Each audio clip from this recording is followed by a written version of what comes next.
Hello everyone, আসসালামু আলাইকুম। আশা করি আপনারা সবাই অনেক ভালো আছেন। আপনারা দেখতেই পাচ্ছেন আমি আজকে এমন এক ব্যক্তির কাছে আসছি, এমন এক ব্যক্তির প্রতিষ্ঠানে আসছি। ওনার সাথে আসলে সাক্ষাৎকার নেওয়ার কিছু নেই, কারণ সেই সাহস, সেই দুঃসাহস আমার নেই। আমি স্যারের সঙ্গে একটুখানি গল্প করার জন্য আজকে ওনার অফিসে চলে আসছি, এবং গল্পটা আসলে কি বিষয় এটা অবশ্যই আপনারা ভিডিওতে জানতে পারবেন।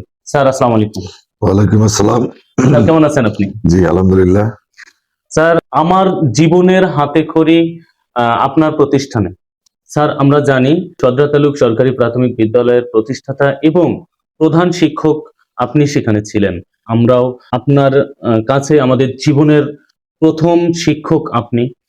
স্যার, আমরা জানি যে রংপুর 22 কাউনিয়া পীরগাছা 4 আসনের নবনির্বাচিত এমপি সংসদ সদস্য জনাব আক্তার হোসেন আপনারই স্কুলের একজন ছাত্র ছিলেন। উনি ছাত্র জীবনটা আসলে কেমন কাটিয়েছেন স্যার, একটু যদি জানাবেন। জি ধন্যবাদ ফয়জাল হোসেন। আসলে সদর তালুক সরকারি প্রাথমিক বিদ্যালয়টি 1991 সালে স্থানীয় গণ্যমান্য ব্যক্তিবর্গের সহযোগিতায় আমরা ওই এলাকায় একটা স্কুল প্রতিষ্ঠা করি। পরবর্তীতে 20/7/1994 সালে স্কুলটা সরকারিভাবে রেজিস্ট্রেশন প্রাপ্ত হয়। রেজিস্ট্রেশন হওয়ার পর থেকে স্কুলটা অত্যন্ত সুনামের সহিত স্কুলটা পরিচালিত হয়ে আসছিল। তো ওই এলাকাটা ছিল একদম অন্ধকারে নিমজ্জিত।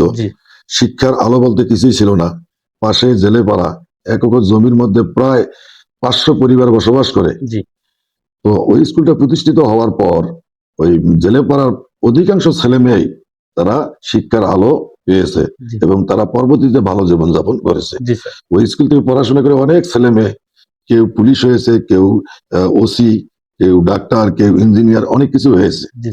যার ফলশ্রুতিতে গত ত্রয়োদশ জাতীয় সংসদ নির্বাচনে আমার ওই সদর তালুক সরকারি প্রাথমিক বিদ্যালয়ের অধ্যয়নরত ছাত্র, মেধাবী ছাত্র বলবো আমি, জনাব আক্তার হোসেন, সে 2006 সাল থেকে 2010 সাল পর্যন্ত, অর্থাৎ ক্লাস 1 থেকে ক্লাস 5 পর্যন্ত সে আমার স্কুলেই পড়াশোনা করেছে। তার দীর্ঘ 5 বছর পড়াশোনা চলাকালীন সময়ে আক্তার হোসেনের মাঝে যে জিনিসটা আমরা লক্ষ্য করেছি, আমি সহ আমার শিক্ষকেরা, সেটা হলো আক্তার এত মেধাবী ছিল যে তাকে ক্লাসের মধ্যে তাকে পিছিয়ে ফেলার মতন কেউ ছিল না। সে সবসময় টপ 5 এর মধ্যেই ছিল, 1-2 এর মধ্যেই সে বরাবরই রোল করত। তো তখনই আমরা মনে করেছি আক্তার হোসেনের ভেতরে যে প্রতিভা আছে, তার নেতৃত্বের যে গুণাবলী আছে, আমরা মনে করেছিলাম ভবিষ্যতে সে জাতীয় পর্যায়ের নেতৃত্ব দেবে বলে আমরা মনে করেছিলাম। আল্লাহর এমন কি ইচ্ছা, সে তার প্রাথমিক শিক্ষা জীবন শেষ করার পর পার্শ্ববর্তী বায়রাট এরিয়া ফাজিল ডিগ্রি মাদ্রাসায় সে দাখিল পর্যন্ত সে ওখানে পড়াশোনা করে ভালো ফলাফল করে A+ পেয়ে, তারপরে ওখান থেকে দাখিল পাস করার পর সে রংপুর সাতগারা আলিয়া মাদ্রাসায় সে ওখানে আলিমে ভর্তি হয়। ওখান থেকে আলিমও কৃতিত্বের সহিত পাস করে। হাতে গোনা কয়েকজন A+ এর মধ্যে আমাদের আক্তার হোসেনও A+ পায় আলিমে। তারপরে সে, ওই যে প্রথমে বলেছিলাম যে আক্তার হোসেন দম্বার পাত্র, সে সামনের দিকে এগিয়ে যাবে। তারপরে সে ওখান থেকে ঢাকা বিশ্ববিদ্যালয়ে ভর্তি পরীক্ষার মাধ্যমে সে আইন বিভাগে ভর্তি পরীক্ষা খুব ভালো ফলাফল করে সে আইন বিভাগে ভর্তি হওয়ার সুযোগ পায়। আমাদের এই হতপাড়াগাঁয়ের একটা নিভৃত পল্লী এলাকার একটা স্কুল থেকে, যেটা বেসরকারি প্রাথমিক বিদ্যালয় থেকে, একজন ছেলে ভালো ফলাফল করে সে ঢাকা বিশ্ববিদ্যালয়ে সর্বোচ্চ সাবজেক্ট আইন যে ভর্তি হওয়ার সুযোগ পেয়েছে।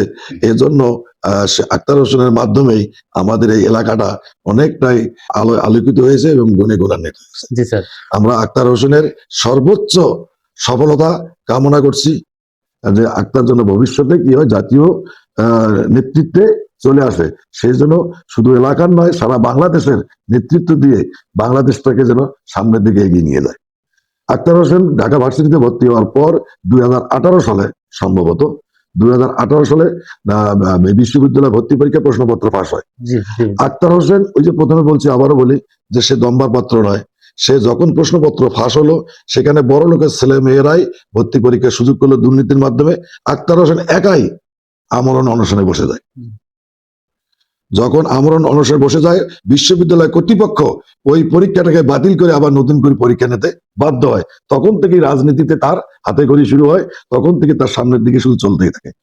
এই ন্যায়, নিষ্ঠা এবং সততার পথে চলতে গিয়ে তাকে অনেক জেল জুলুম, মামলা হামলা খাটতে হয়েছে। দীর্ঘদিন তাকে রিমান্ডে নেওয়া হয়েছে। রমজান মাসেও তাকে ইফতারি না দিয়ে তাকে রিমান্ডে নিয়ে তাকে শারীরিকভাবে নির্যাতন করা হয়েছিল।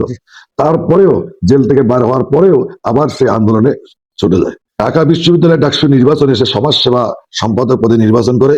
এই নির্বাচনে বিশ্ববিদ্যালয়ের রেকর্ড সংখ্যক ভোট পেয়ে সে সমাজসেবা সম্পাদক হিসেবে নির্বাচিত হয়।